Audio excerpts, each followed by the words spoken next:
ali de Blumenau, viu? João 9. Jackson, Thalita, amigos do meu coração, que alegria revê-los. São muitas muralhas que caem quando vocês adoram. Muitas, muitas. João 9. Irmãos, parece que, de acordo com os materiais que eu anunciei ontem, ali no encontro feminino, lá no centro de convenções, restaram pouquíssimas peças, pouquíssimas mesmo, e são peças algumas masculinas, se não me engano. Eu não sei aonde está localizado, mas acredito que no pátio inferior, próximo à saída do templo. Então, se você não pôde adquirir ontem por algum motivo e desejar adquirir hoje, ainda restarão algumas peças lá embaixo, tá bom? Evangelho de Jesus, segundo escreveu João, capítulo 9. Quem achou pode dar um amém? Amém. Glória a Deus. Do verso 1 em diante, diz assim o texto sagrado: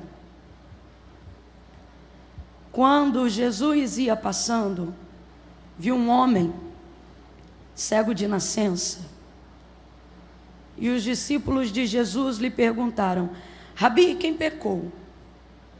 Ele ou os seus pais, para que ele nascesse cego? Jesus lhe respondeu: nem ele pecou, nem os pais dele, mas isto aconteceu para que se manifestem nele as obras de Deus. Devemos fazer as obras daquele que me enviou enquanto é dia. A noite vem quando ninguém pode trabalhar. Enquanto eu estou no mundo, eu sou a luz do mundo. E tendo dito isto, cuspiu na terra, fez lodo com a saliva e aplicou nos olhos do cego. E disse: vai, lava-te no tanque de Siloé, que significa o enviado. E o cego foi, lavou-se e voltou vendo. Então os seus vizinhos e os que dantes o tinham visto a mendigar, perguntavam dizendo: não é este o que ficava assentado pedindo esmolas? E alguns diziam que era ele, outros diziam: parece com ele. Mas ele mesmo dizia: sou eu. Oh, glória a Deus. Verso 18. Os judeus, porém, não acreditaram que ele tivesse sido antes cego e agora via. Então, enquanto não chamaram os pais do homem para confirmar. Então perguntaram-lhe aos pais dele: este é vosso filho? É este que vós dizeis ter nascido cego? E como é que ele agora vê? E então os pais responderam: sabemos que esse é nosso filho e que nasceu cego, mas agora como vê, ou quem lhe abriu os olhos, não sabemos. Tem idade, interrogai-o e ele falará por si mesmo. Seus pais disseram isso porque temiam os judeus, pois já os judeus haviam resolvido que quem confessasse ser Jesus o Cristo seria expulso da sinagoga. Foi por isso que seus pais disseram: tem idade, interrogai-o. Então chamaram pela segunda vez o homem que tinha sido cego e lhe disseram: dá glória a Deus, sabemos que este homem que tu dizes que te curou é pecador. E respondeu ele dizendo: se é pecador, não sei. Uma coisa eu sei: eu era cego e agora vejo. Diga glória a Deus por essa palavra. Senta dando glória ao poderoso nome de Jesus.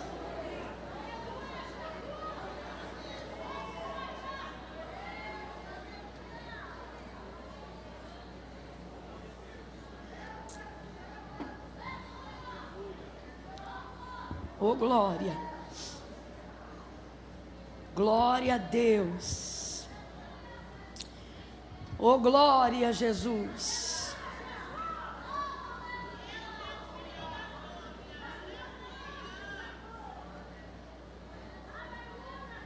Glória a Deus.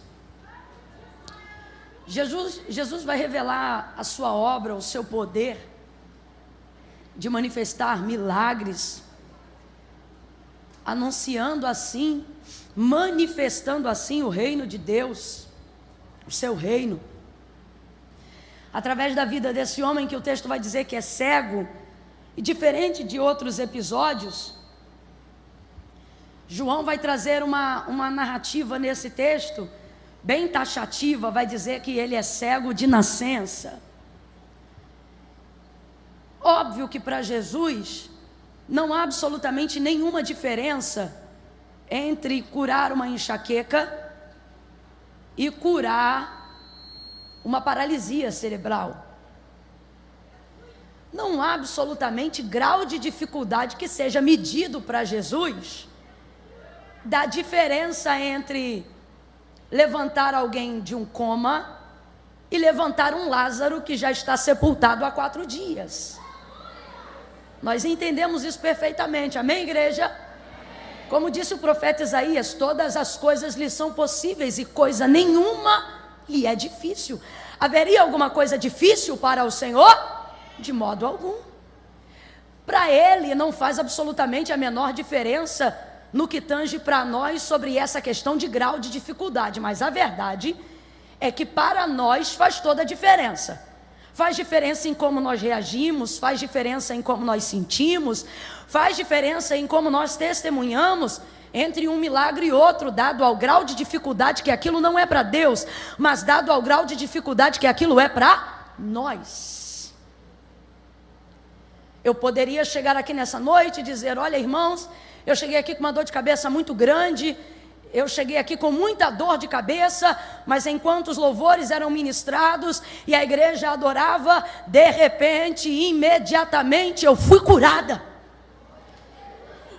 E aconteceria isso aqui, alguns glórias e alguns aleluias se manifestariam nesse culto de adoração, pela bondade, pela misericórdia de Deus. Oh glória, o Senhor curou, o Senhor repreendeu a dor de cabeça que a irmã Camila estava sentindo. Agora, eu imagino que você reagiria bem diferente se de repente tivesse aqui, por exemplo, um cego de nascença, que já está acostumado a vir aos cultos de domingo, e de repente, no momento de adoração, imediatamente, na hora, ele começasse a gritar: gente, para o culto, eu preciso testemunhar. Fala, moço, o que foi? Vocês conhecem a minha história, eu venho a essa igreja desde que eu sou pequenininho, desde o ventre da minha mãe, todo mundo sabe que eu sou cego, mas eu queria dizer que eu estou vendo as flores vermelhas no altar, eu queria dizer que eu estou vendo a irmã pregando, eu queria dizer que eu estou vendo que o cabelo dela é comprido, eu estou enxergando.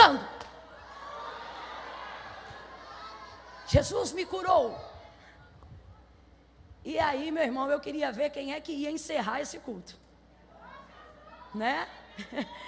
Fica difícil terminar alguma coisa quando Deus começa, porque para Deus não há diferença, mas a verdade é que para nós há. Por isso João vai ser taxativo em falar da deficiência desse cego. Ele vai querer dizer o seguinte: Jesus curou muitas pessoas, por diversas vezes ele manifestou sinais milagrosos. Houve um leproso que chegou diante de Jesus e disse: se tu quiseres, tu podes me limpar. E ele disse: eu quero. Quando? Agora, ser limpo. E imediatamente, na mesma hora, ele foi limpo. Numa outra ocasião, Jesus chegou ao paralítico que jazia 38 anos no tanque de Betesda e disse para ele: homem, queres ficação? Ele diz: eu queria, mas toda vez vem homem, quer ficação? E ele diz: eu quero. Ele diz: então levanta, toma a tua cama e anda.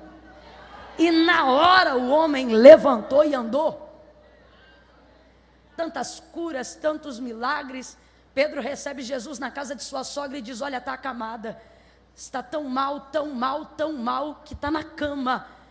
Impõe as mãos sobre ela e a febre a deixou imediatamente.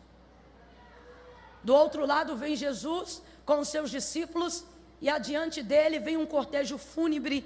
É o filho da viúva de Naim. Ela vem muito chorosa, as carpideiras vêm aumentando o pranto atrás dela, e Jesus para a caravana. Quando o esquife passa, ele toca no esquife. Ele é tão poderoso que ele dá vida para o esquife, e o esquife dá vida para o moço. O moço levanta do esquife e ele devolve o menino para sua mãe. Jesus ressuscita o menino na hora. Oh, aleluia! Oh, aleluia! Aleluia! Poderoso é o nome de Jesus. Aleluia! Foram muitos milagres, muitas curas que Jesus realizou. Eu não sei, abriu o eco aí agora, eu não vou conseguir me ouvir 2 vezes, viu? diante de tantas curas, nunca houve uma cura em que chamasse tanta atenção no relato, trazendo taxativamente a deficiência da pessoa, ou falando do seu mal. Eu preciso que abaixe as PAs da igreja, eu estou me ouvindo muito forte 2 vezes, tá bom?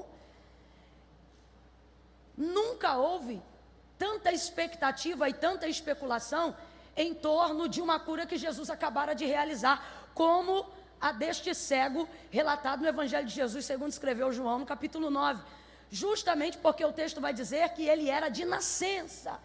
Talvez você diga, irmã Camila, e o que é que nós temos a ver com esse cego? Onde é que nós nos encontramos com esse cego? Será que é na nossa cegueira? Se é na cegueira, eu não sei, mas que é na deficiência humana, com certeza. E por que não outros milagres? Por que não outras situações para poder confirmar a nossa identificação na deficiência de alguém? Primeiro, porque essa daqui foi muito especulativa. Segundo, porque é o único que eles vão trazer tão taxativamente a necessidade de dizer que ele havia nascido assim. E quando eu vejo a necessidade de dizer que ele havia nascido assim, eu me irrito, eu me indigno comigo mesma, e sei que tem outras pessoas aqui que, dado ao grau de maturidade que já chegaram na fé, que já chegaram em Deus, também sentem a mesma indignação consigo mesmo, quando percebem que estão lutando contra a natureza humana há muito tempo. Pessoas que estão lutando contra o seu eu caído. Pessoas que já chegaram a um nível de maturidade tão grande, que não necessariamente lutam contra a sua deficiência, porque já entenderam que ela não tem cura. Meu pai era assim, minha mãe era assim, lá em casa todo mundo era assim. E se fosse alguma coisa que foi adquirida, aquilo que é aprendido também pode deixar de virar habitual. Não pode ser esquecido, mas pode deixar de virar habitual. Agora, aquilo que é nascido da gente não se consegue esvair-se com tanta facilidade. Não é porque você tem um dedo torto que você consegue cortá-lo só porque ele é torto. Não é porque você sabe que pisa torto que você chega no médico e diz: arranque a minha perna torta. Você nasceu assim, nasceu e já está há tanto tempo assim, que com o passar dos anos é mais fácil conviver com a sua deficiência do que ter que se readequar depois de tanto tempo andar com ela, a viver sem ela. É por isso que algumas pessoas que tinham uma série de deficiências na época e viviam segundo a lei que Deus confiou a Moisés, na lei do levirato, na lei de Levítico, aonde a esmola não é para colocar o deficiente numa posição de mendigo, aonde a esmola, que é dita entre nós como esmola, mas na verdade é nedevá, que significa oferta da mão direita, aceita pela esquerda, era uma lei que o Senhor criou e confiou a Moisés para dar ao deficiente dignidade de viver na sociedade, uma vez que ele não podia entrar dentro do templo, uma vez que ele não poderia ser aceito e ter, vamos dizer assim, a sua carteira assinada para ter algum vínculo empregatício. Então foi uma maneira que Deus criou para que ele não fosse excomungado, para que ele não fosse excluído nem da religião e nem da sociedade. Tanto que quando Pedro vai dizer para o coxo que ficava na porta do templo chamada Formosa, e vai dizer para ele: não tenho prata nem ouro, a vergonha não é do pedinte, ele está pedindo, a vergonha é de Pedro, de não ter como cumprir a lei diante do deficiente. Então, algumas pessoas, por causa disso, elas eram até aconselhadas a que não tivessem a cura. Era como algumas pessoas que não querem abrir mão de um auxílio para continuarem na situação em questão, uma vez que não conseguem ter outro meio de vida. Por isso, a algumas pessoas lhe é interessante que não mude a situação que está. Mas por mais que você não tenha condições ou não possa mudar a situação que você está vivendo, isso não faz com que você tenha paz consigo mesmo para viver como está vivendo.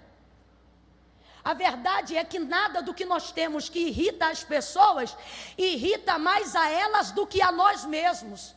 Mas Camila, o que você está dizendo? Estou dizendo que condenação de ninguém deixa a gente tão mal quanto a nossa própria culpa. É isso que eu estou dizendo. Eu posso olhar para você, apontar o dedo e querer te acusar de tudo que é coisa, dizer você é isso, você é aquilo, você não faz assim, você não faz assado, e essas coisas vão ser pejorativas, essas coisas vão ser desagradáveis, essas coisas vão revelar a pior visão que eu tenho de você. Isso vai ser muito ruim, mas com o passar do tempo você vai ficando raçudo, com o passar do tempo você vai ficando calejado, com o passar do tempo você vai entendendo que o que as pessoas falam sobre você pode dizer muito ao seu respeito, mas não diz tudo sobre você. Pode dizer alguma coisa sobre a sua reputação, mas não tem o poder de definir o seu caráter. Você vai compreendendo que o que as pessoas pensam a seu respeito nem sempre é compatível com o que Deus diz a seu respeito. Vai aprendendo que as palavras dos homens do lado de fora não têm o poder de determinar a sentença que Deus já estabeleceu do lado de dentro. Então você vai manobrando, vai vivendo, vai sobrevivendo. Agora você consegue escapar de mim, você escapa do seu vizinho, você escapa das coisas que sua mãe te disse, você escapa das coisas que seu pai percebe, das falhas que seu pastor localiza. Você vai para um shopping, você contrapõe com entretenimento, você encontra afago na palavra de Deus, você esquece esse julgo através da oração, mas você não consegue fugir. Quando não é da minha boca, quando não é da boca dele, mas quando você não precisa de um espelho. Tão grande é a constatação que você descobriu da própria incompetência. Aí não precisa ninguém dizer nada, pelo contrário. Aí todos que estão à sua volta e que não veem como você se vê, podem dizer assim: rapaz, não é assim não, não é isso não, você é isso, você é aquilo, falando coisas boas a seu respeito. Mas se você tiver uma constatação factual de quem você é, não importa o que todos dizem. A voz da nossa consciência, ela é tão forte,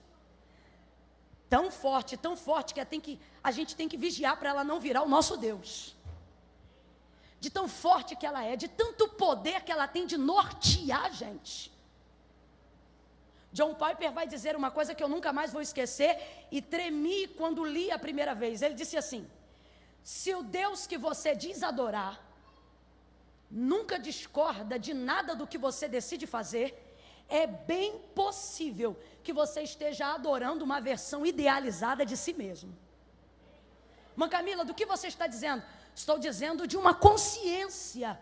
E o poder que a consciência tem de nortear a nossa vida, ela é tão grande, que se a gente não vigiar, ela vira nosso Deus. Por quê? Porque ela é muito forte. A consciência é a luz da alma. A consciência é a voz pela qual Deus muitas vezes usa para nos direcionar a caminhar pelo lugar certo. Por isso Paulo vai dizer por algumas vezes: preservando a boa consciência. A consciência seria a nota, o timbre da voz que o Espírito Santo usa quando quer fazer-nos entender que nós estamos errados, mesmo que todos estejam dizendo que nós estamos certos. Então é desse nível que eu estou falando. É quando você já chegou ao nível de discernir a voz da sua consciência, e quando ela tem poder de fala dentro de você, ela não fala sobre o que os aplausos dizem depois do que você canta, ela não fala sobre os elogios dos comentários da foto que você publica, ela não compactua a voz do que o povo vê quando olha para o seu estereótipo. Ela conhece as deficiências que nasceram com você. Só que a consciência não é amiga nem inimiga, ela é consciência. Se a consciência é amiga, já não é consciência. Se a consciência é inimiga, também não é consciência. A consciência é uma balança que deve ser justa para ser boa. Mãe Camila, o que você está dizendo? Por isso, João vai falar categoricamente: se teu coração te condena, se a tua consciência te faz lembrar dos teus pecados, se a tua consciência joga na cara teu vício de pornografia, se a tua consciência te traz à memória todos os dias o dia que você traiu tua mulher, o dia que teu filho não te perdoou, o dia que você entrou em disciplina, o dia que você ficou excomungado, o dia que teu pecado não foi confessado, Se a tua consciência está fazendo isso, se teu coração te sentencia, se o teu coração te condena, João vai dizer: maior é Deus. Eita, quem entende o mistério da graça manifesta aí, agradecendo a graça. Aí ele vai dizer: se teu coração te condena, maior é Deus que está no céu do que seu coração. O que ele está dizendo? Vai haver uma condenação. Deixa eu te falar. Vai haver justificativas. Melhor. Vai haver base. Vai haver lógica para a sua culpa. Sua culpa pode ser explicada. Eu posso explicar por que você sente culpa. Sabe por que você sente culpa? Porque tua culpa tem alicerce.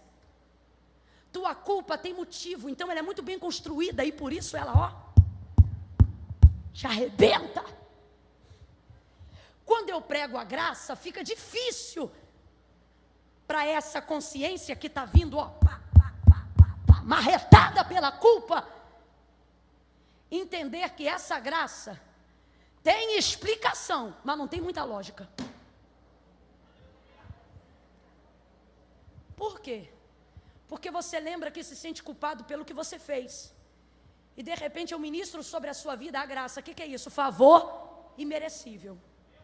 Só que a sua consciência estabelece a medida da sua balança de condenação baseado no que você faz. E aí quando você recebe perdão, não pelo que você fez, mas pelo que alguém fez, se colocando no seu lugar. Então João vai dizer: se teu coração te condena, se lembre que maior é Deus do que o seu coração. O que ele está dizendo? Não fique com o que você tem explicação.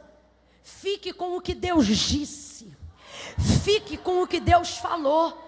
Fique com o que Deus determinou a seu respeito. O que ele determinou? Foram várias determinações. Por exemplo, se o Filho do Homem vos libertar, verdadeiramente sereis livre. Vez ou outro o diabo vai tentar usar um dedo de acusação para tentar lembrar de onde ele me tirou. Mas o que o Senhor está dizendo? Portanto, agora nenhuma condenação há para aqueles que não andam mais segundo a carne, mas andam segundo o Espírito, segundo a voz, a vontade e a palavra daqueles que ele o chamou. Agora, a verdade é que é muito difícil conviver com essas deficiências. Oi, irmã Camila, por que você está pregando de deficiência? Porque eu desafio um homem aqui a levantar e dizer que não tem nenhuma. Se ele tiver ousadia para levantar aqui e dizer que não tem nenhuma, a própria existência dele sobre esta terra já prova que ele não é coerente. Já era para ter sido tomado? Já era para ter sido levado? Dá uma olhada para quem está ao teu lado e diga assim: se está aqui. Não, você ficou sem graça. Irmã Camila, eu não gosto de virar para o irmão que está do lado. Ótimo, no dia que vier outro pregador, você expressa a sua vontade. Hoje eu vou expressar a vontade de Deus. E se ele está me usando assim, você tem que cumprir essa vontade. Aí, irmã Camila, eu já vou virando o olhinho do emoji. Vai virando o olhinho do emoji porque não está entendendo que palavra de Deus é pedagógica. E pedagogia é repetição que gera aprendizado. Quando eu disser 3... você vai olhar para quem está do teu lado e vai dizer: se está aqui, tem déficit. Não contei até 3 ainda e agora quer falar toda hora agora, né? 1, 2, 3, vai! Se está aqui, tem déficit. O que é déficit? Falta de, menos alguma coisa, deficiência. Mas Camilo, o que você está dizendo? Estou dizendo que o Senhor preparou um grande conclave nessa noite para que nós venhamos trazer uma mensagem a todos os deficientes que estão aqui. E os que ficaram indignados em se sentirem comparados com essa palavra, mostram que estão mais enfermos do que outros.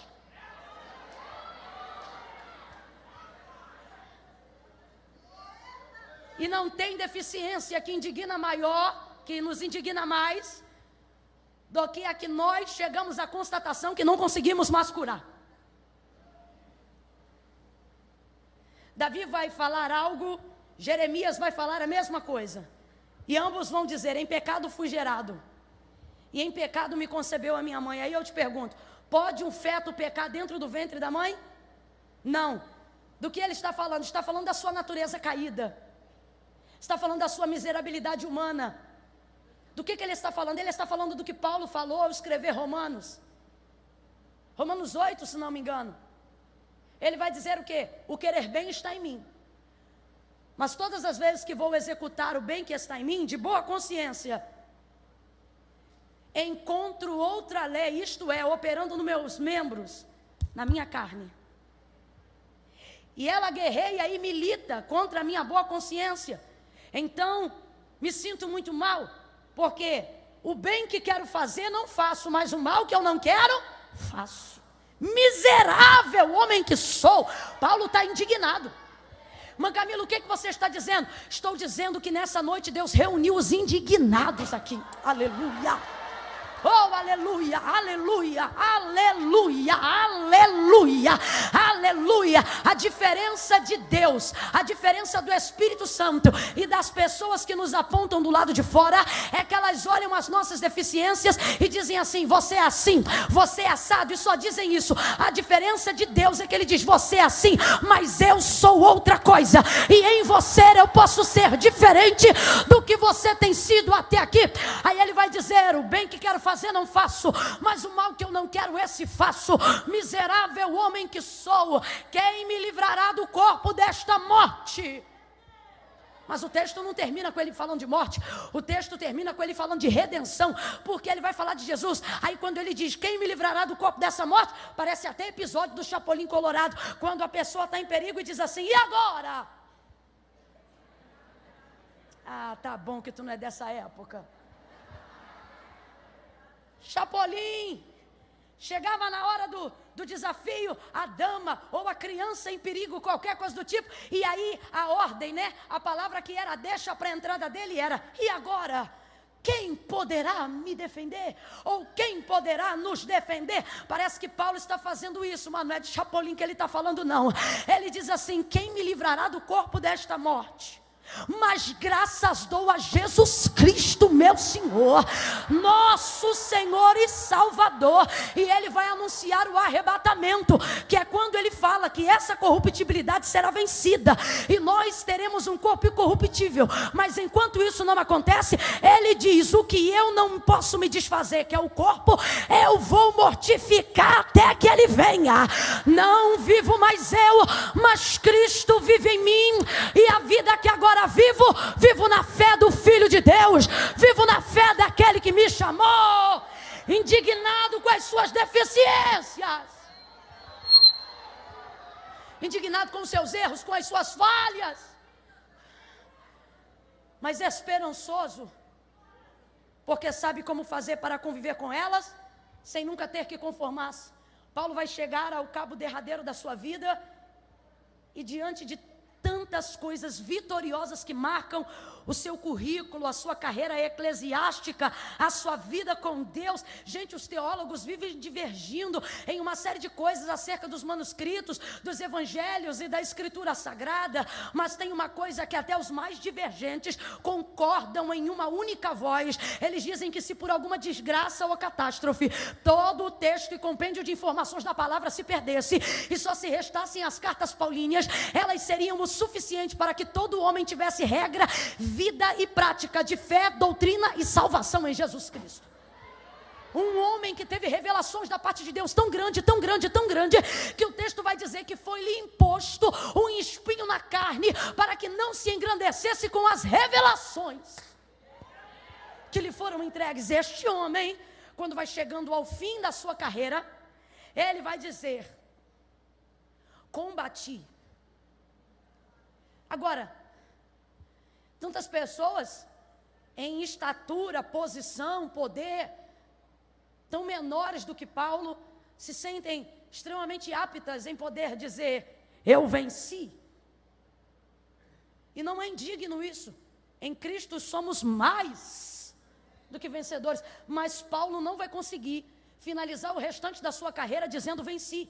Ele vai finalizar, pelo menos nós datamos como ponto de fechada da sua carreira, ele dizendo: combati. Agora você vê um Paulo que trabalha de segunda a sexta para não onerar a igreja, e tendo só final de semana ainda consegue percorrer uma rota missionária que hoje em dia nem gente tendo tanto navio e carro consegue fazer com a tanta excelência. Um homem que chega em Éfeso e em 5 dias vira o templo da deusa Diana de cabeça para baixo. 5 dias, sozinho, uma única voz. Esse homem vai chegar para o final da vida e, podendo dizer venci, me abre a boca para dizer combati. Isso me foi afago na alma, em dias que eu pensava que não tinha mais jeito, em dias que eu pensava, não que não tinha porque Deus não tinha poder, mas porque eu não conseguia me colocar no centro da vontade de Deus para receber o que Ele podia fazer, porque o que nos indigna é isso, é chegar a um nível de maturidade de fé e perceber que Deus pode tudo, mas a gente não consegue estar no alinhamento do recebimento. É isso que faz a gente acordar de manhã mal-humorado. É isso que faz a gente dizer que vai começar um propósito e não terminá-lo.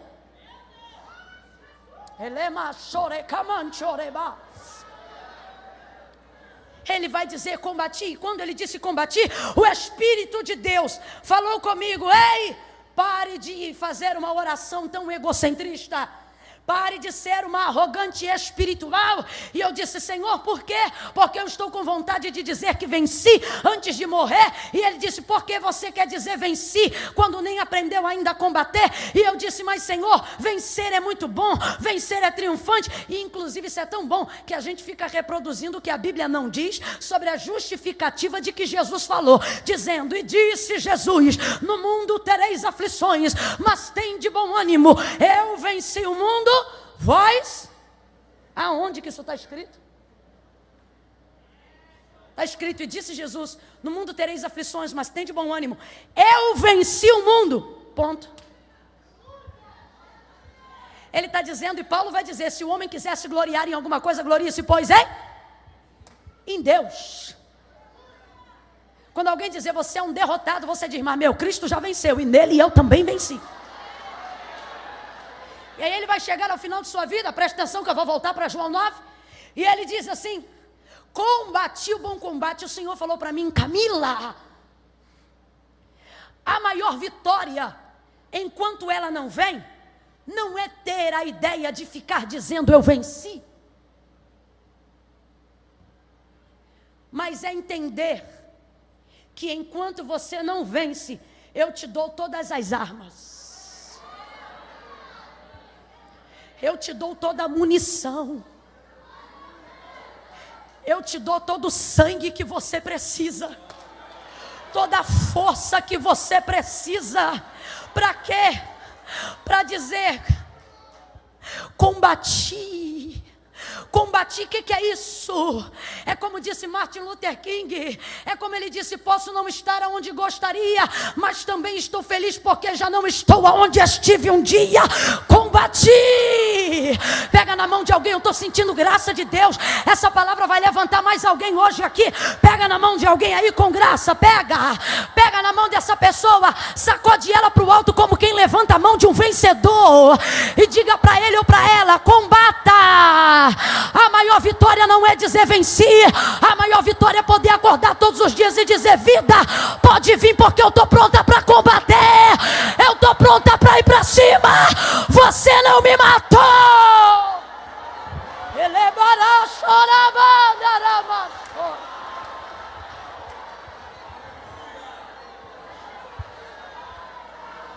Calamai chore. Diga aí para alguém: eu estou viva, eu estou vivo. E sabe por que eu estou vivo? Porque quando a traição chegou lá em casa, eu não venci, mas combati. Sabe por que eu estou vivo? Porque meu filho pode estar no tráfico, mas sabe por que lá em casa ainda ninguém morreu? Porque eu posso ainda não ter cantado o hino da vitória, mas acordo todo dia para combater. Eu estou combatendo, e o combate é bom. O combate ensina a gente a orar, o combate combate ensina a gente a pregar. O combate ensina a gente a ver que nós temos coisas em nós maiores do que as nossas deficiências. Olha para alguém e diga: combata. Levante as armas que Deus te deu. Use a língua que Deus te deu, a autoridade que Deus te deu, a graça que Deus te deu, o poder que Deus te deu, a unção que Deus te deu. E naquele dia, Ebarai chori kalama, kalama chorias. Naquele dia,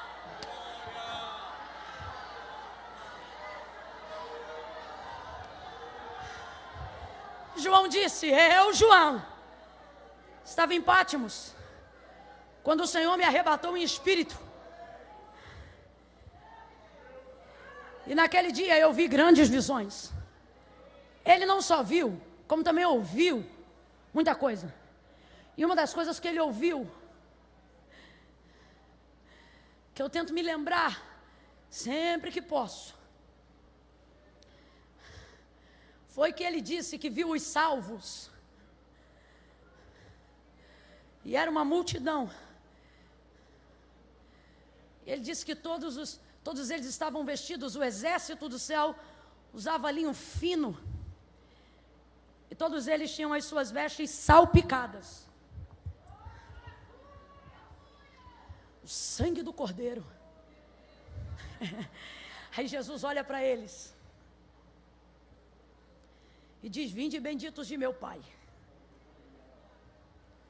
Possuí o que já estava preparado para vós desde os primórdios dos tempos. Viu pedra, viu novo nome, e viu que Jesus dava tudo isso a quem ele dizia: ao que vencer.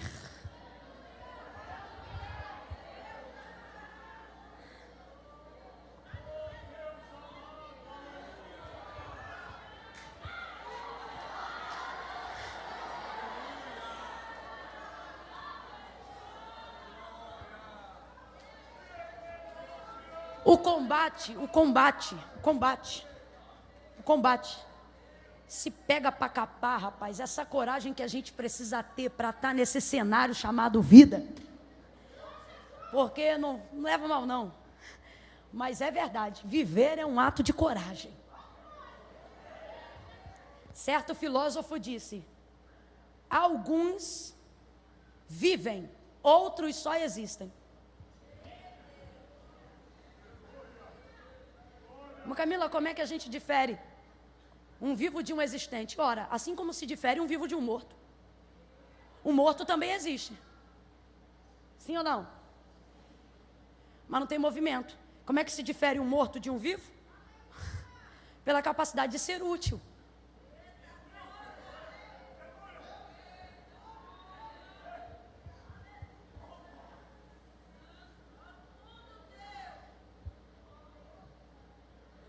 Você precisa entender nessa noite o que o Espírito está dizendo a essa igreja.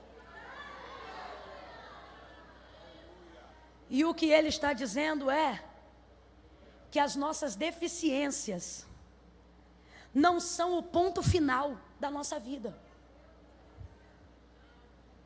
Preste atenção. Olha o que você leu no gerúndio comigo, segundo a colocação de João. E passando Jesus, e eu gosto muito da colocação do gerúndio, João traz os milagres que Jesus fez, sempre conjugando no gerúndio, passando, olhando, sentindo. Eu acho maravilhoso porque é o verbo continuativo, é você ter o poder de contar uma história no passado, numa narrativa como se ela estivesse acontecendo na hora que você está falando. E eu gosto desse jeito de João, porque dá para a gente a liberdade de fazer isso, de falar das coisas que Jesus fez no passado como se ele estivesse fazendo na hora que a gente está falando.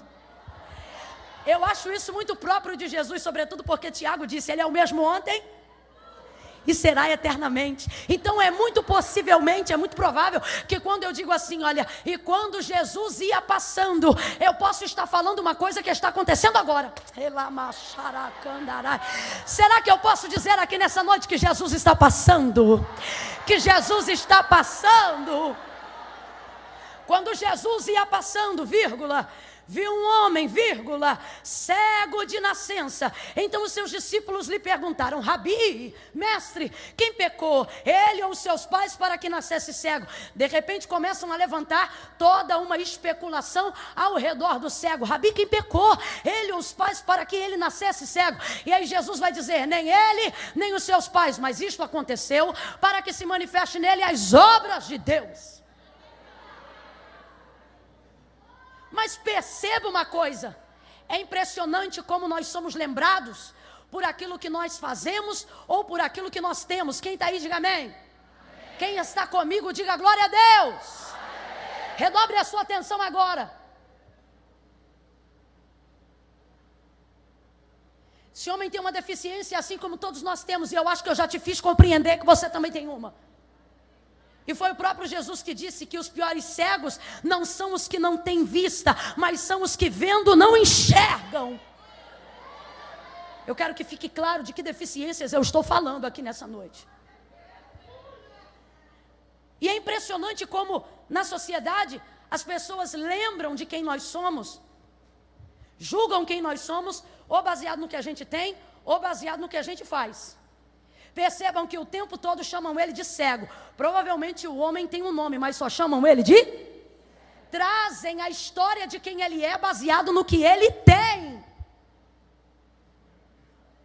O cego, é tão verdade o que eu estou dizendo aqui, que este homem mora na região em que ele foi curado, e mesmo depois de ser curado e não sendo mais portador de cegueira, ele vai voltar enxergando. A vizinhança que viu o moleque crescer cego, o adulto crescer cego, e agora está vendo o adulto ser curado, de vez olhar, chamar pelo nome, se lembrar do que está acontecendo e ficar maravilhado com o milagre que Jesus acabou de operar. Não, olha a especulação que você e eu lemos aqui nessa noite. O povo ficou olhando e dizendo: não é ele, é aquele que ficava pedindo esmola.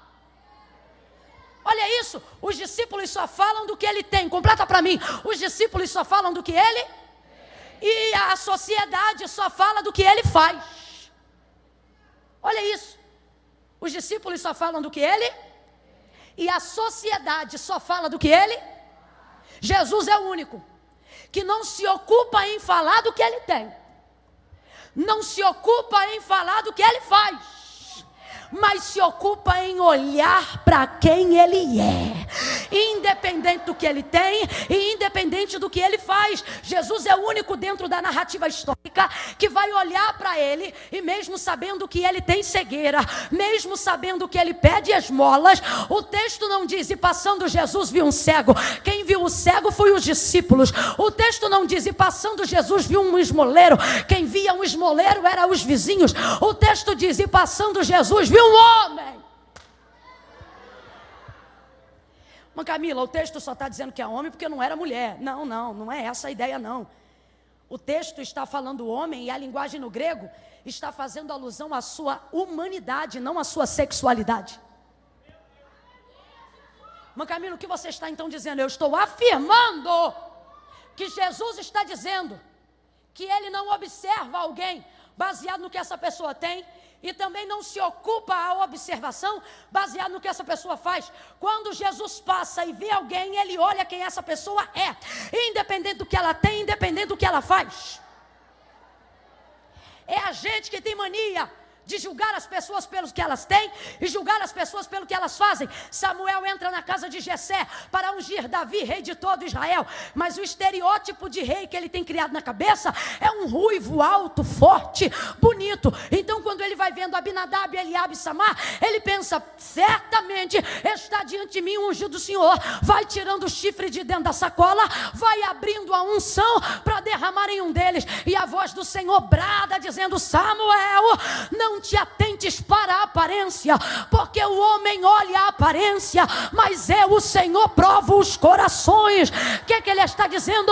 O homem conhece a reputação. O que é reputação? Reputação é o que dizem que eu sou. O que é caráter? Caráter é quem sabe, quem Deus sabe que eu sou, independente do que andam dizendo ao meu respeito. O que Deus está dizendo para Samuel? Deus está dizendo: Samuel, para de olhar pelo que ele é do lado de fora, fica comigo, porque eu vou te dizer quem ele é do lado de dentro. O que você precisa entender? Que Deus não vê como o homem vê.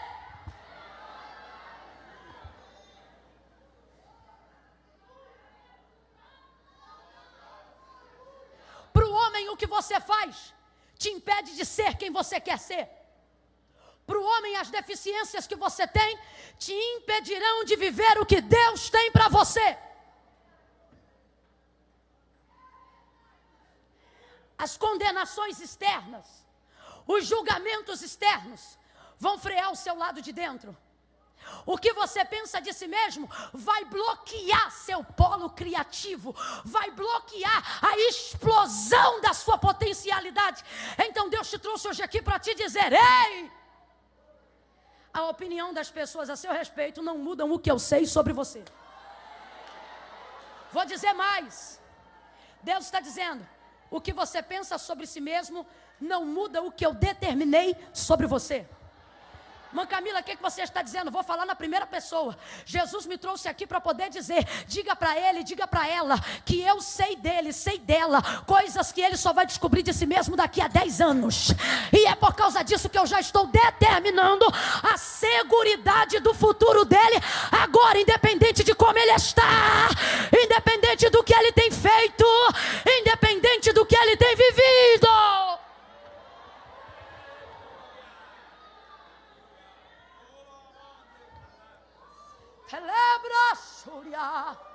Você precisa confiar mais em Deus e menos no seu potencial. Você precisa confiar mais em Deus e menos no tamanho da sua fraqueza.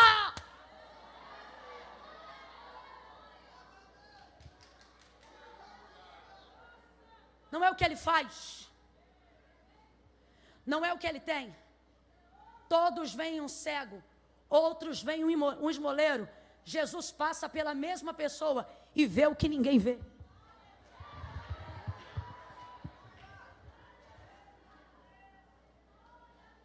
Jesus tem essa característica que mexe com a gente. Você passa por um ponto de prostituição e diz: ah lá uma prostituta. Jesus passa pelo mesmo ponto, vê a mesma prostituta e diz: ah lá uma mulher. Você passa pela porta de uma boca de fumo, pelo calçadão de alguma cracolândia, e você diz: ali um cracudo. Jesus passa pela mesma cracolândia, para diante do mesmo cracudo e diz: aqui um menino. Manda cantar amassai, telebre ossi cantar amanti colaborações.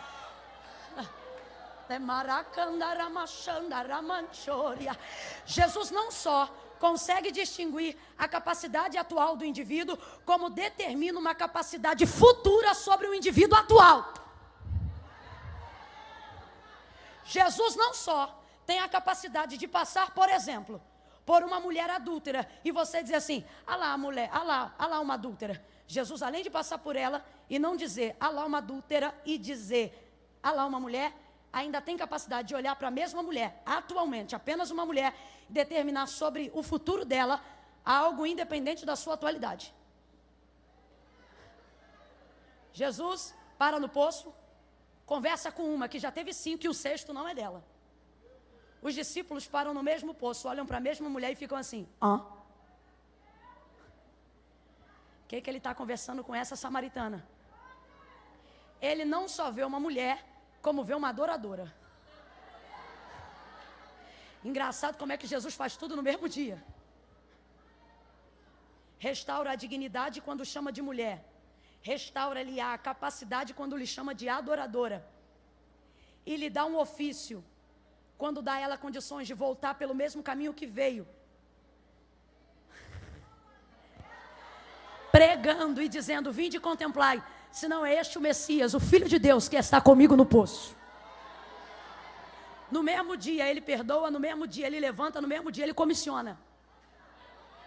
Qualquer pessoa olharia para ela e diria: ela está acabada, o futuro dela está destruído. Por quê? Por causa do que espera no futuro? Não, por causa do que ela fez agora. Aí Jesus diz: olha para o teu futuro. Não consigo. Por quê? Por causa do que eu fiz agora.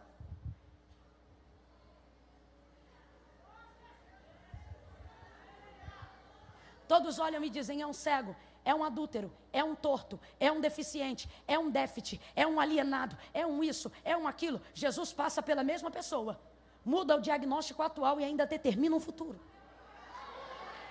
Por quê? Não é o que você faz, nem o que você tem.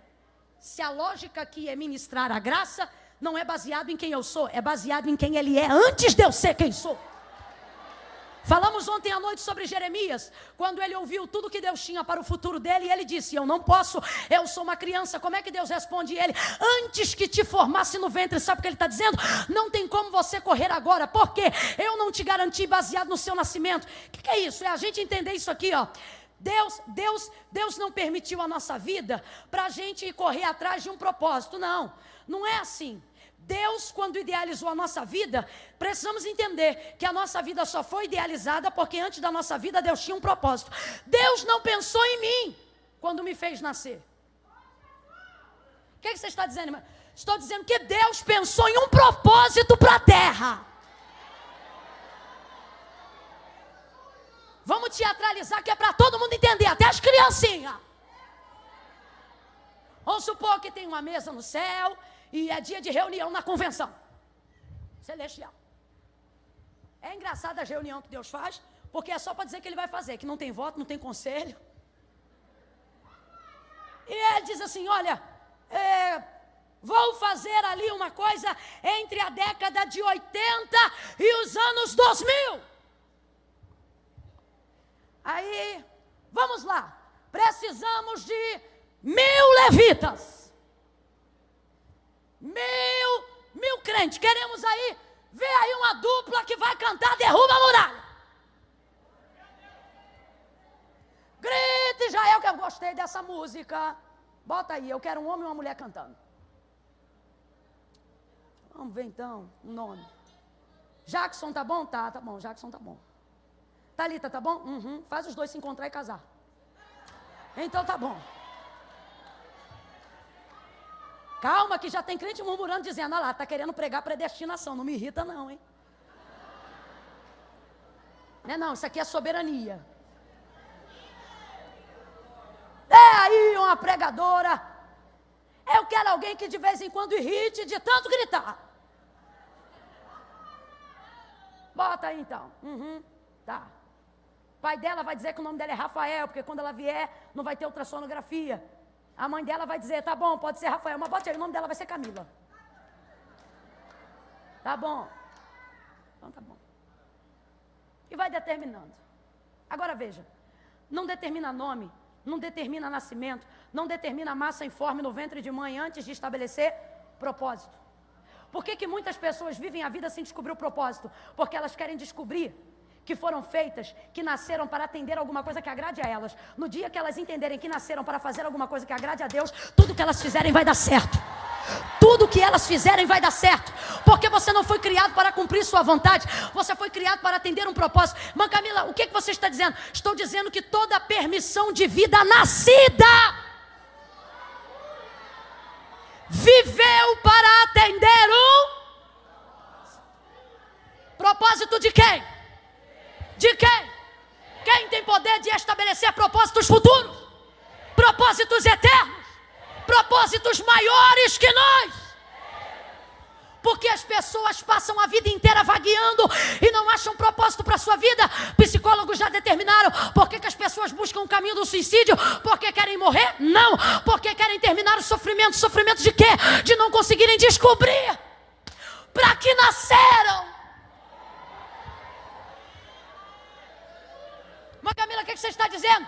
Suas deficiências não são o ponto final que vão determinar que Deus terminou com você aqui, porque você vacilou, porque você é um deficiente, porque você errou. Por quê? Não tem como dar errado. Deus te criou para dar certo. Mas Camila, o que você está dizendo? Deus não te deu vida para descobrir qual era o propósito. Deus teve um propósito e quando Ele pensou no propósito, te deu vida para cumprir o propósito pelo qual você foi criado. Quem está entendendo, diga amém. Quem está entendendo, diga glória a Deus. Você está entendendo mesmo? Então você está entendendo que não interessa se você é gago, não interessa se você é surdo, não interessa se você é mudo, não interessa se você é cego, não interessa se você é esmoleiro, não interessa se você é pobre. Há um propósito antes do seu nascimento e vai dar certo. Olhe para quem está ao seu lado e diga, não é o que eu tenho, nem o que me falta, Diga: não é o que me sobra, nem o que me resta. Diga para ele ou para ela: é quem eu sou, é quem ele quer ser, é quem ele é, em quem eu sou. Presta atenção, já estou terminando. Ninguém pode dizer quem você é. Quem determina a nossa identidade é Deus. Deus sabe quem a gente é. Ô, irmã Camila, minha mulher conhece quem eu sou. Sua mulher conhece porque descobriu. Você só revela a melhor imagem que você quer que as pessoas tenham de você. Até para sua mulher. É por isso que tem coisas que você faz e ninguém sabe. Tem coisas que você pensa e nem para o mais íntimo você conta. Porque é disso aí que você tem medo que você é de verdade. Satanás tentou uma vez dizer para Deus quem Jó era. Não se diz para quem idealizou meu nascimento quem eu sou. E parece que Deus quer ostentar quem Jó é. E parece até que é Deus que instiga Satanás, dando testemunho de Jó. E ele diz assim: olha isso. Tens tu visto o meu servo Jó? Vai ver, eu não estava nem olhando. Tem ver que Deus faz isso, né? Vai ver, eu não estava nem olhando. Tem tu visto o meu servo Jó?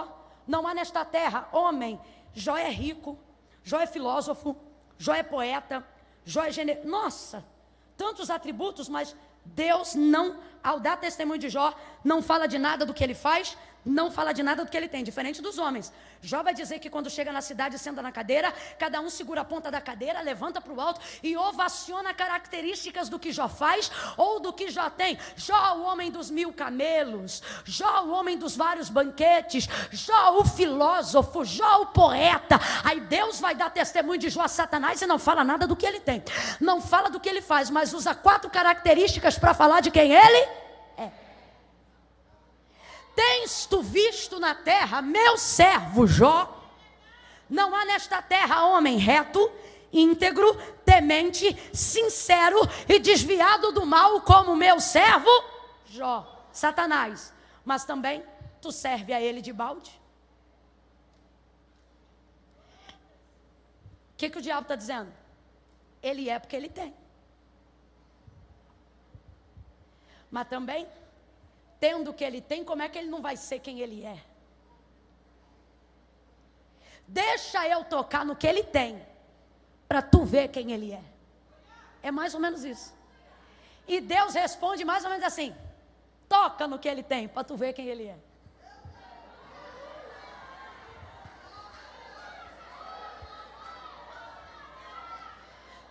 Pelo amor de Deus, não se entristeça.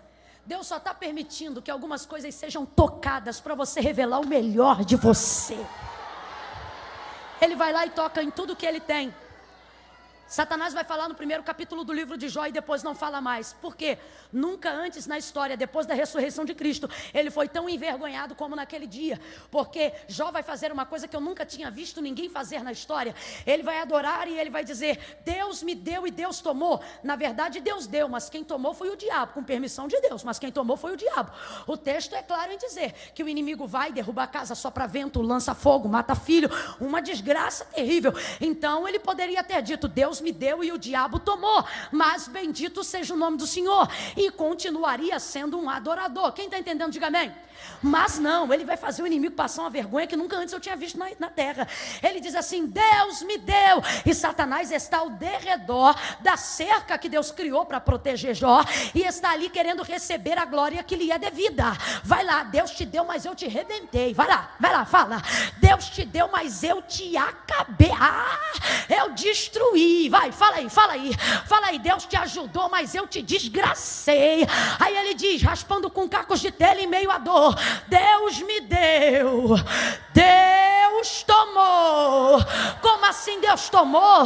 Quem tomou foi eu. Me dá os créditos. Bendito seja o nome do Senhor. O que Jó está dizendo? Não reconheço o teu governo, não reconheço o teu poderio, não reconheço você como nada. Na minha vida você não fala. Quando eu sacrifiquei para Deus. Quando eu louvava a Deus. Quando adorava a Deus. Então quando me dá é Deus e quando me tira é Deus. Quando eu tenho é Deus e quando eu não tenho é Deus. te reconheço, Satanás. Falou no capítulo 1. Tem 42 capítulos. Falou de novo? Nunca mais. Pega a mão desse crente aí comigo, pega. Fala para ele ou para ela, diga: deixa ele sem graça. Deixa ele sem graça. Quando tiver, dá glória a Deus. Quando não tiver, diga: é de Deus. Deixa ele sem graça. Aonde estão as mães que podem adorar a Deus? Aonde estão os pais que vão dar glória a Deus? Aonde estão os pastores que vão render graças ao Senhor, mesmo diante de tantas dificuldades, mesmo diante de tantas adversidades? Capítulo 42, agora Jó fala. O Senhor vai dar em dobro tudo que antes ele possuía.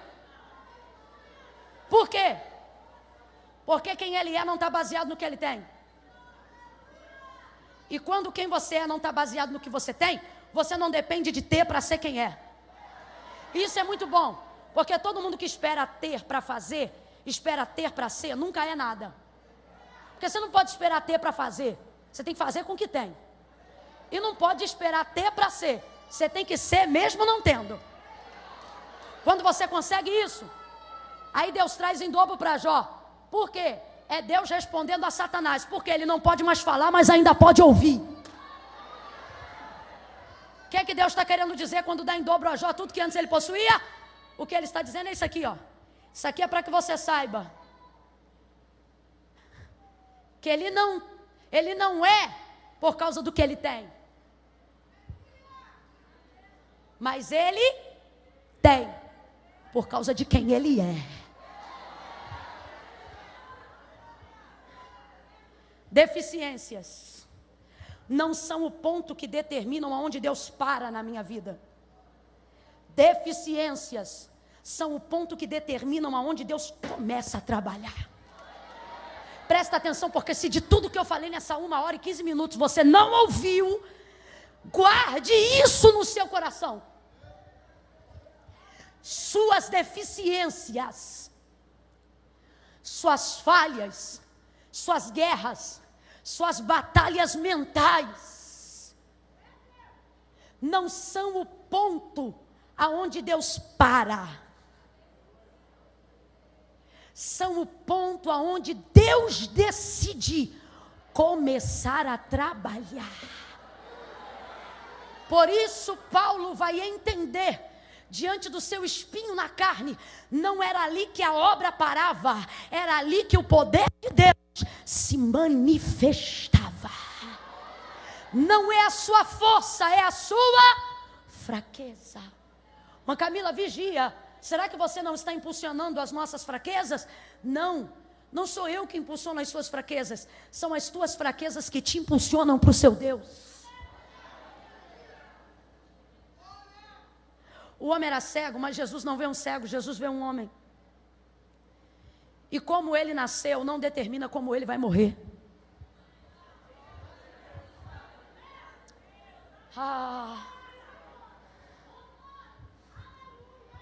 Como eu nasci só determina como eu começo. Mas por que a gente pega o nosso começo e trata dele como se fosse o nosso? Lhe digo mais para você que está sendo afligido, tentado pelo diabo, porque Deus a ninguém tenta. Deus te trouxe aqui para gravar essa palavra no teu coração, para te dizer que todo o poder que o diabo tem de querer mexer com o seu emocional, com o seu psicológico, é temporário. Mas você precisa parar de dar ao diabo poder permanente, quando tudo que ele tem é apenas poder temporário.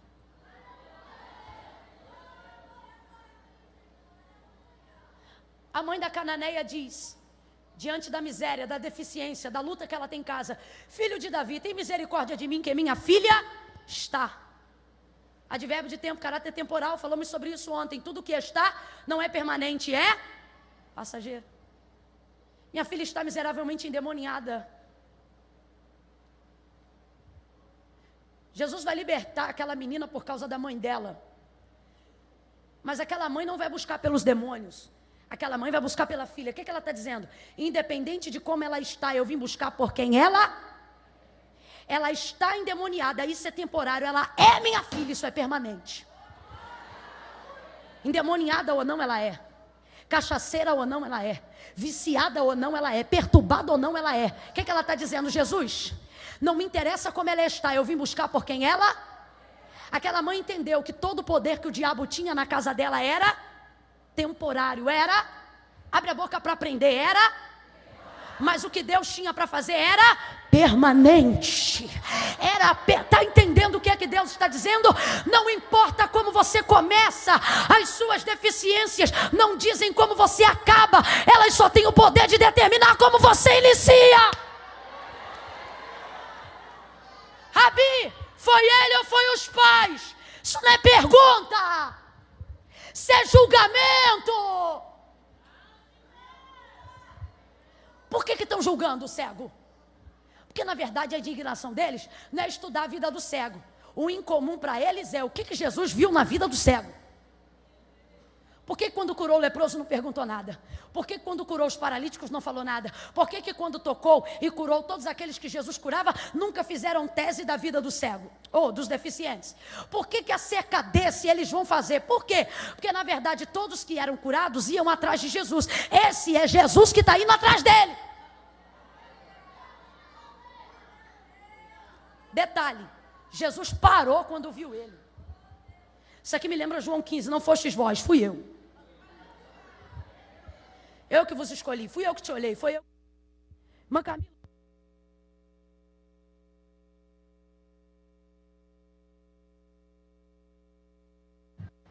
Obrigada, pastor.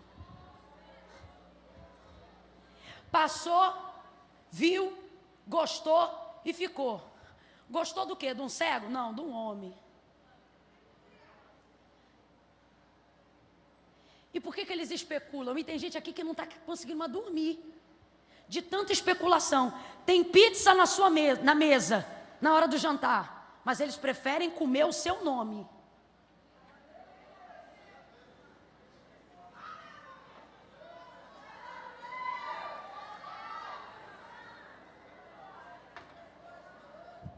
E você está sem dormir, porque te printaram o zap.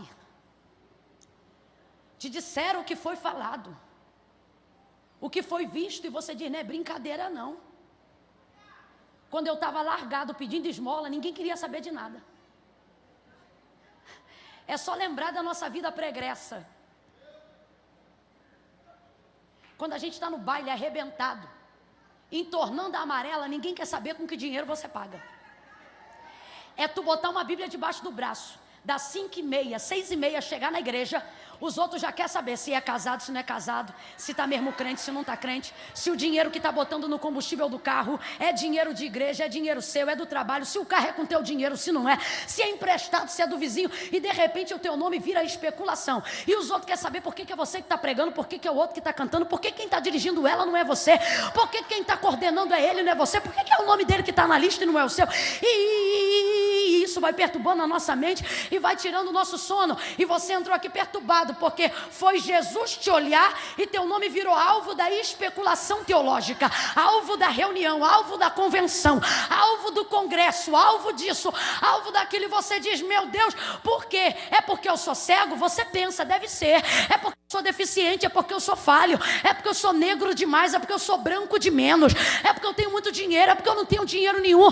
Você começa a querer motivos que justifiquem a especulação das pessoas que não param de comentar a sua vida essa que está para mudar desde que Jesus olhou. E por que é que eles estão especulando? Porque eles estão querendo, na verdade, entender o que foi que ele viu em você, por que ele parou em você. Não é porque tem dinheiro, também não é porque é pobre, não é porque veio de cima e nem porque saiu de baixo. A situação toda é o que é que ele viu nela.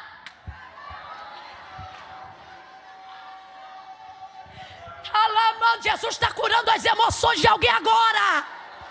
Jesus está dizendo: eu não quero você sem dormir. Vai deitar tranquilo, porque quem te guarda não dorme.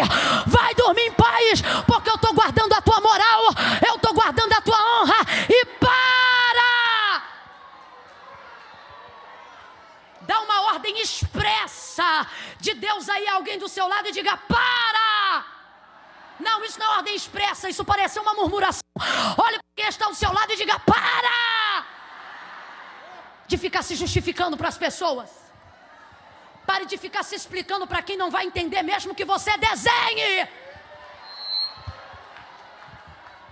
O Senhor está dando uma ordem expressa aqui. Quem tem ouvidos, ouça. Para!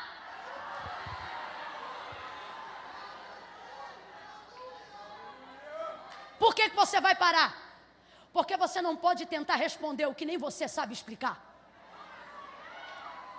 Se a pergunta é: o que ele viu em você? Se você sabe quem você é, como você está e o que você faz, você também sabe que não pode responder essa pergunta. A não ser que você seja tão sincero a ponto de olhar para o opressor e dizer: eu entendo a sua indignação. Porque nem eu sei.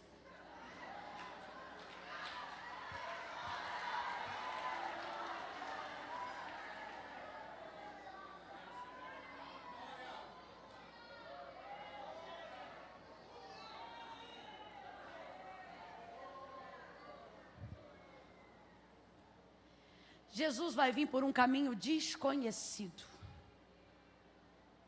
Como eu disse, isso não é uma pergunta, isso é um julgamento. Ele ou os pais? Jesus diz: nem ele nem os pais. Isso aconteceu para eu começar a trabalhar. Ele ou os pais? Eu entendo quando a indagação vem de fora. Eu não entendo quando a indagação é nossa. Quando você permite, quando você coloca Deus dentro da sua caixinha, e diante das suas deficiências você começa a desacreditar que é impossível viver o que Deus tem para você, porque só tem dois caminhos: ou Deus faz assim ou Deus faz assado, ou é dessa ou é dessa maneira. Mulheres que sabem orar e usam a prática da oração para falar tudo errado. É Deus, porque eu já estou orando. Ou Deus tira ele, ou Deus tira eu. Ou vai embora ele, ou vai embora eu. Ou Deus leva ele, ou Deus me leva. Outros que dão a Deus opções sobre o chamado.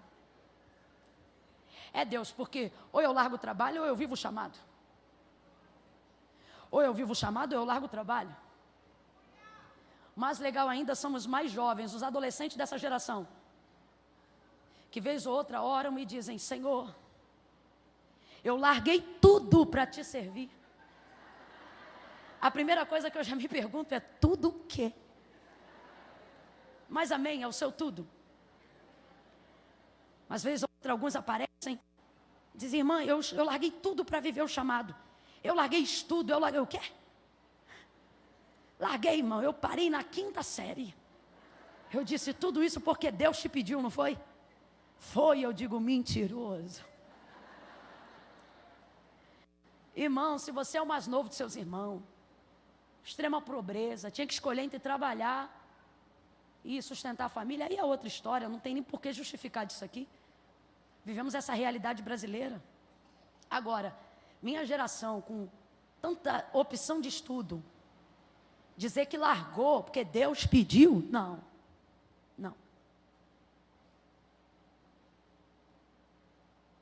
E aí a gente começa a querer abrir opções para Deus, ou é isso ou é aquilo, ou é assim ou é assado. O que é isso? É pegar Deus do auge da sua glória e trazer Ele para a sua caixinha de opções. É, Senhor, porque ou o Senhor cura ele, ou o Senhor cura a mim. Ou o Senhor faz assim, ou o Senhor faz assado. O Senhor está dizendo: você tem que parar de me tirar daqui para resolver essas tuas questõezinhas aí. Porque essas tuas questõezinhas são muito limitadas. Você vem bater pezinho no monte comigo para poder dizer: é Deus, porque o Senhor me justifica, o Senhor me mata. É tirar Deus do auge da sua glória, botar Deus na sua caixinha de opções e dizer: só tem duas maneiras. E se o Senhor hoje te disser: só tem uma, e não é nenhuma que você conhece?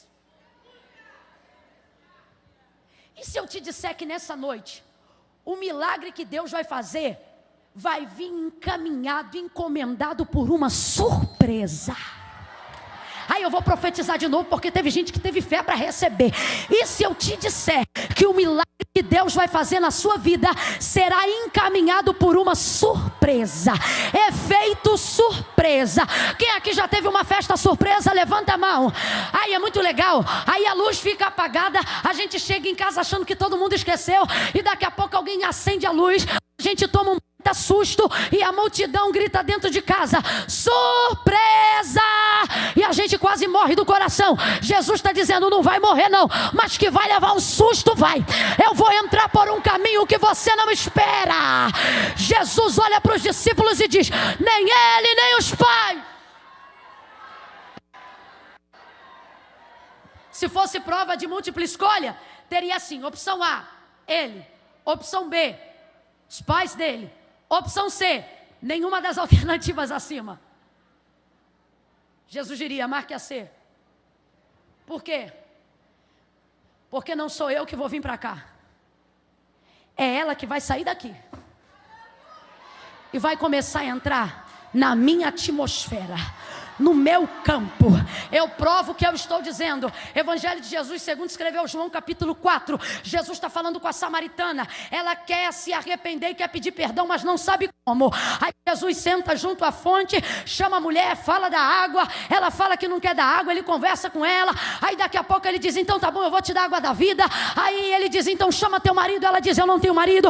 Aí ele diz: tu disseste bem, porque tu já tiveste 5. O sexto que tu tem agora não é teu marido. Aí ela diz: vejo que és profeta.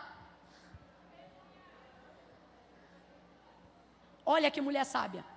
Se é profeta, vai saber responder minha pergunta. E qual que é a pergunta dela? Ela quer pedir perdão, mas não sabe aonde.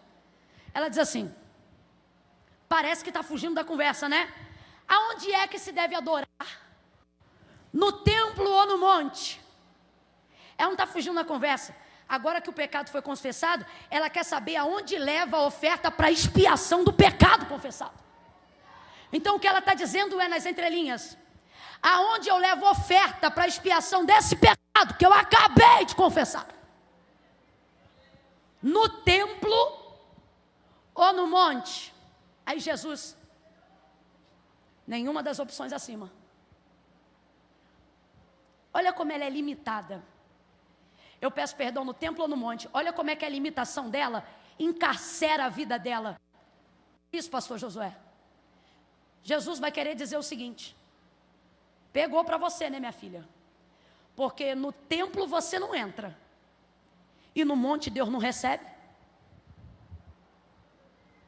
No monte tem outros ídolos, Deus não está lá. No templo ela é samaritana. Aonde uma samaritana vai entrar no templo em Jerusalém?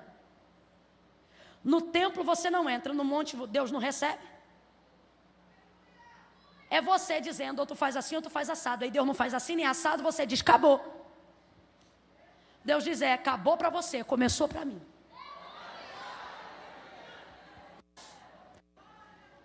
A hora vem.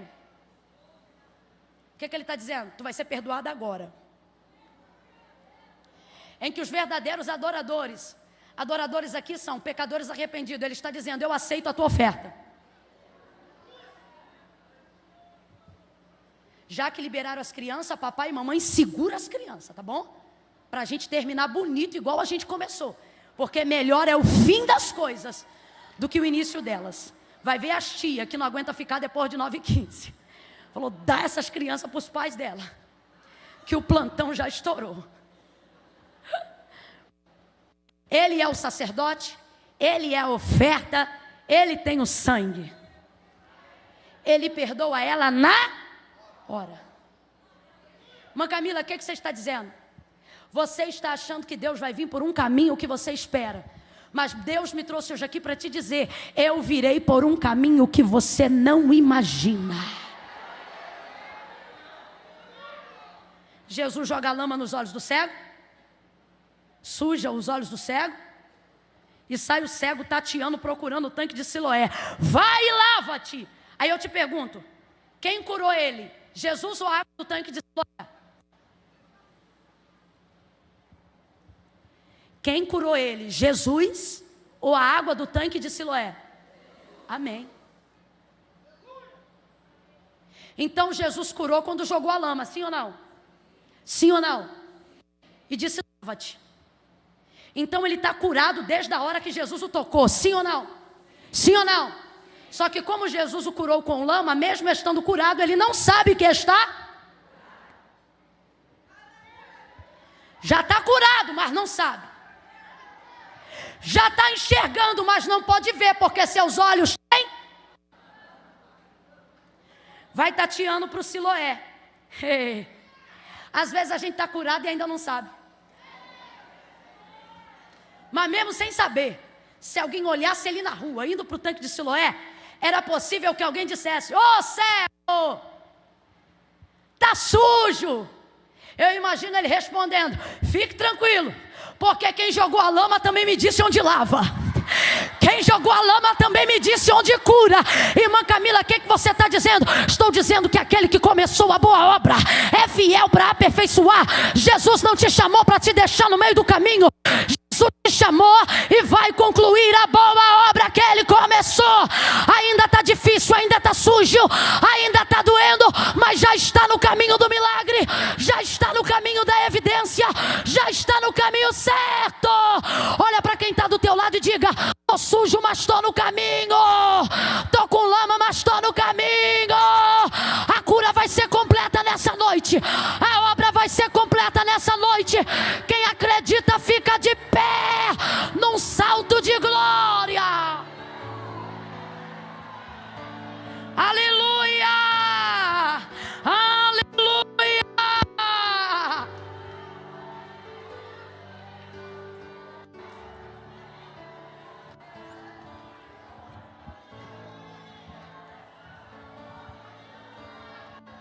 Vou pedir uma gentileza, tá bom? É uma gentileza. Quem puder fazer, eu agradeço. Quem não puder, eu agradeço da mesma forma. Só que não. Respeito. Mas a minha gratidão hoje é para quem puder atender a gentileza. Essa igreja é extremamente metódica no horário. Isso é muito bom. Fala sobre a ordem do culto. Esses dias eu passando por alguns lugares, tenho falado repetidamente com a minha amiga que anda comigo, pastora Raquel. Eu disse: Raquel, minha vontade é obrigar todas as igrejas a voltarem a ter culto de doutrina. É gente que não sabe mais orar, é gente que não sabe mais fechar a oração com o nome de Jesus, é gente que não sabe mais fazer a oração pelos salvos, é gente que não respeita mais liturgia de culto. Então essa igreja é uma igreja ordeira. Eu estou dando testemunho de que essa igreja é uma igreja ordeira. Mas nesses 2 dias nós estamos em período de festa. E querer que Deus faça o extraordinário sem querer que a gente dê nada extra é um pouco hipócrita.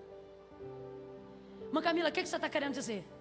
Você diz que quer viver o extraordinário, mas se o culto passar das 9, a tua mão já fica coçando para pegar a bolsa. Então só Deus estica, você não estica?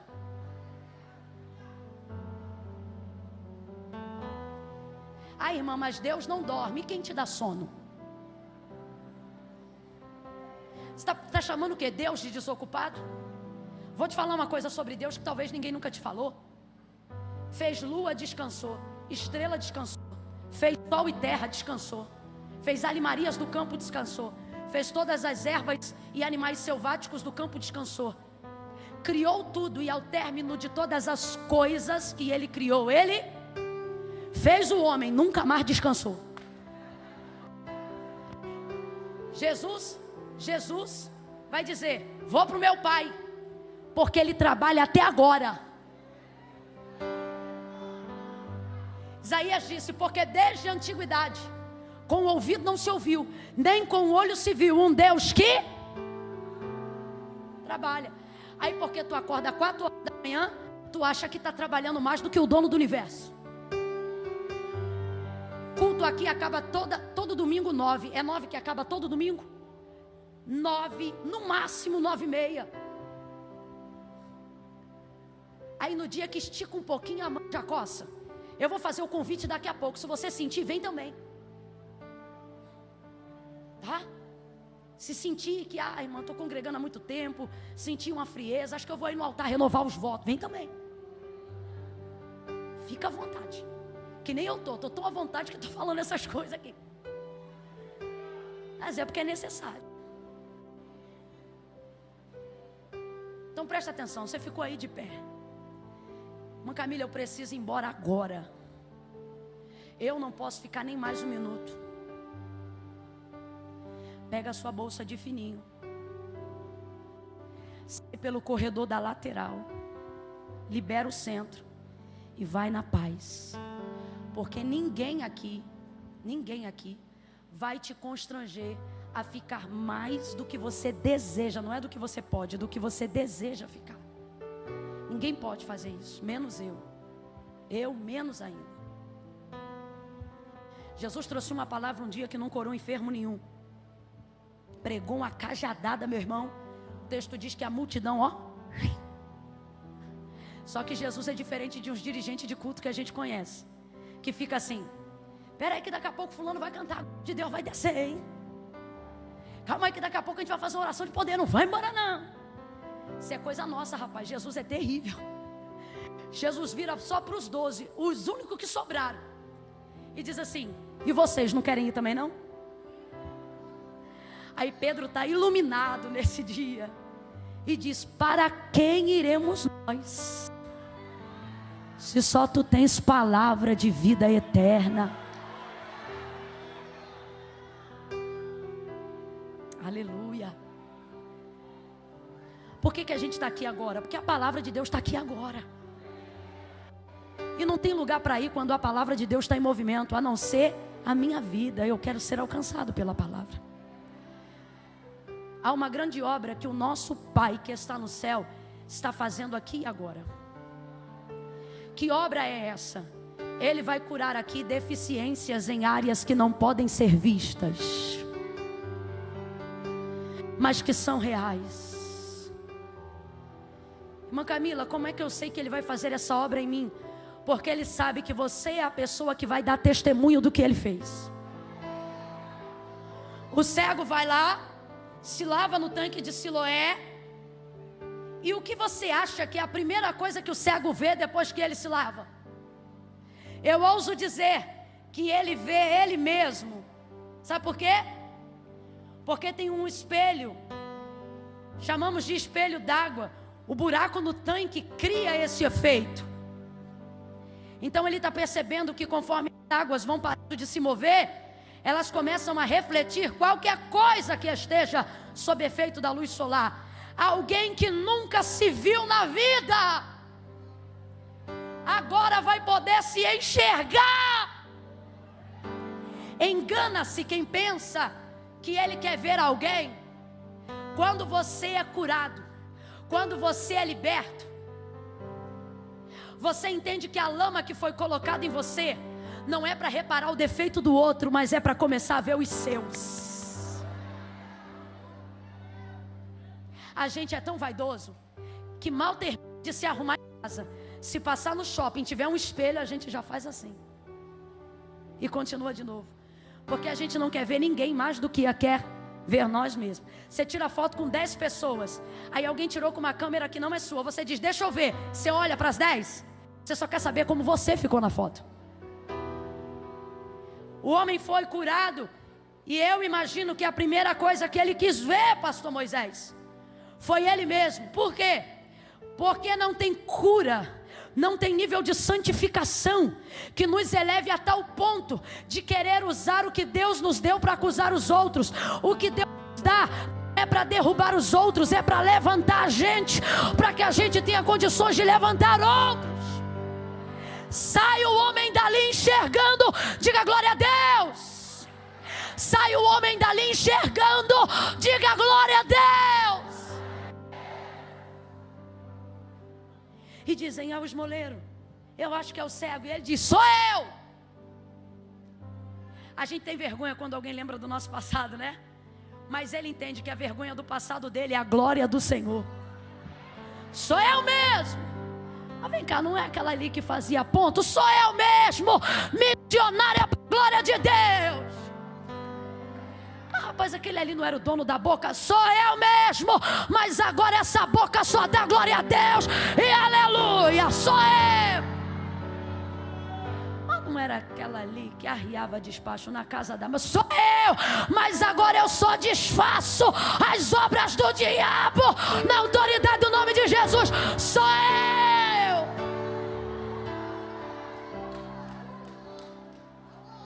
Aí dizem: chama ele, quero ver se era cego. Rapaz, se era cego? Sim, senhor. Não acredito.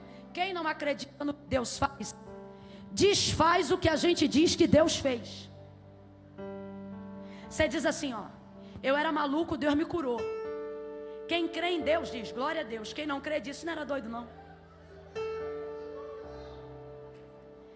Ele diz assim, ó: rapaz, eu tinha uma empresa, a empresa quebrou, eu fali, zerei.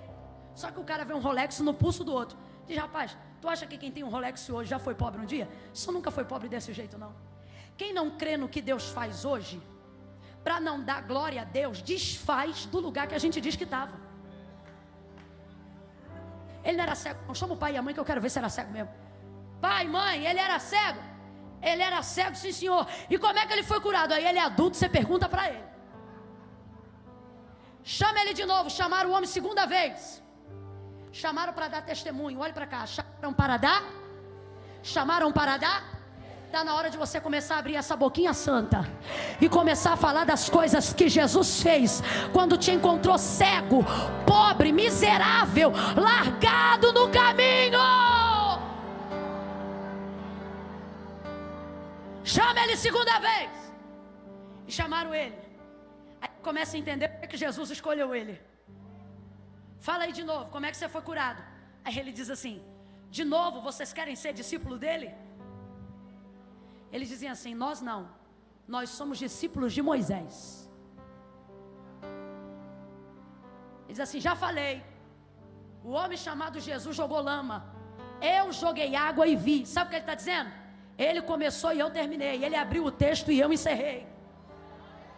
Ele está dizendo: ele fez a parte dele e eu fiz a...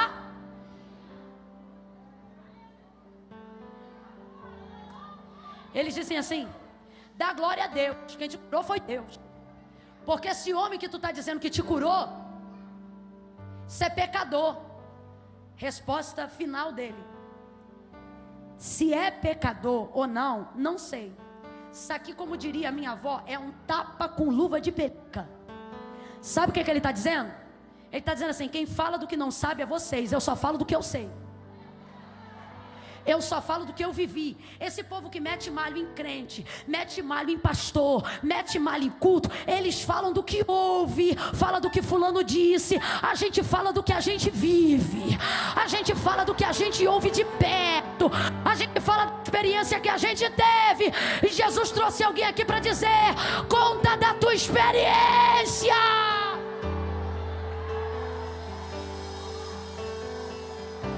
Fala do que eu fiz na tua vida. Fala para tua família o que você sentiu quando eu te toquei. Para de deixar eles falarem o que não sabe diante de quem experimentou.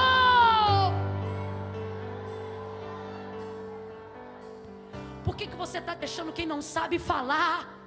E você que viveu, não abrindo a boca? Vai embora daqui. E ele vai embora. O camarada não podia entrar porque era cego. Agora que ele vê, expulsam ele da sinagoga. Tu acha que ele está preocupado? Tá nada. É tipo assim: não me deu moral quando eu estava na...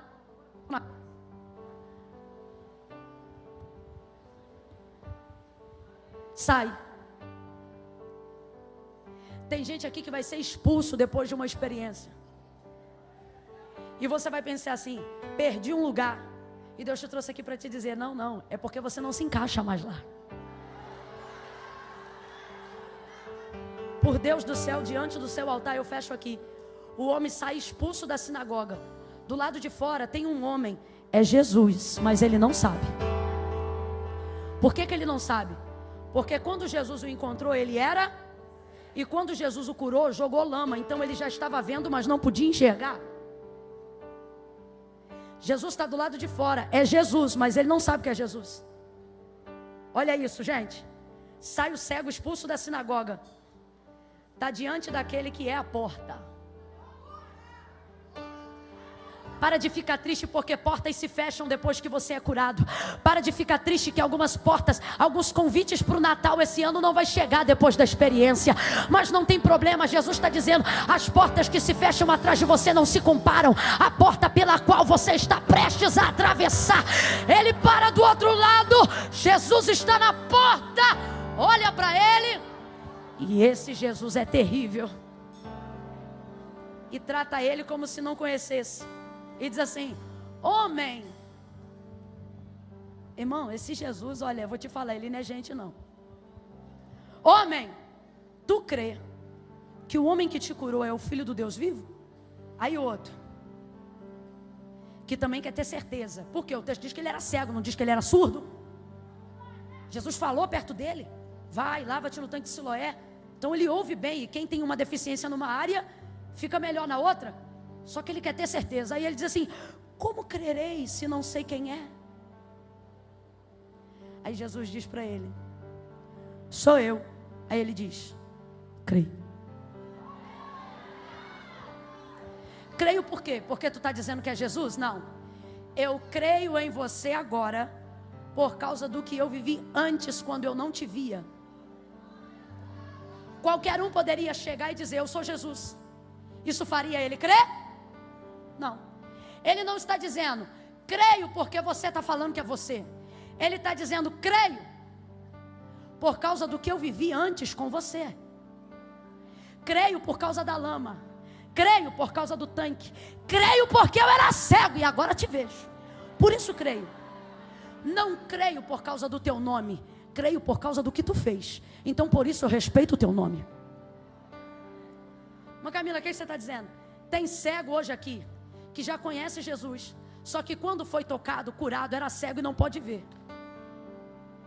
Aí hoje ele está aqui para te dizer, quem te livrou daquele carro que capotou 16 vezes fui eu, só que tu não me viu porque tu era cego. O que você tinha de especial naquela roda de amigos de final de semana, para eu tirar você de lá e trazer aqui para essa noite, e para todos eles terem se perdido, e você ter ficado aqui? O que tinha de especial para a bala ter entrado na cabeça de um, de outro, e só você ter pego o tiro de raspão para estar aqui nessa noite? Está dizendo, rapaz, fui eu que já era contigo, mas tu não me via porque tu era cego. Só que agora você não é mais cego, você está diante da palavra. O que você acha? Você que ficou internado, gente com menos problema do que você tinha morreu na tua frente, você está hoje nesse culto. Era Jesus que te levantava, só que você era cego e não via. Ele está dizendo, eu já te conhecia quando você não me enxergava. Eu já te livrava quando você não sabia quem eu era. Eu já andava contigo quando você não tinha condições de andar comigo. Fui eu quem te livrou. Fui eu quem te curei. Libera o corredor para mim, gente, por favor, libera os corredores. A garotada do pirulito, libera o corredor, vai para o canto do banco. Para o canto do banco. Isso, meu filho, vai para o canto do banco, chega para o canto. Isso, entra aí. Isso. A bonitinha de casaco, alguém pega ela e traz para o canto, isso. Aí na galeria, libera o corredor, libera o corredor. Toda a igreja agora de pé, toda a igreja. Toda a igreja. Senhora, com todo o respeito que a senhora merece, fala para mim quantos anos a senhora tem? 71. Todo mundo ouviu, desculpa. Ela está em pé desde a hora que eu falei para ficar de pé. e não sentou. Ela está de pé desde a hora que eu pedi. Então assim, se tiver alguém assim, mais novo do seu lado, sentado, dá uma olhada e diz assim: a de 71 está de pé há 15 minutos.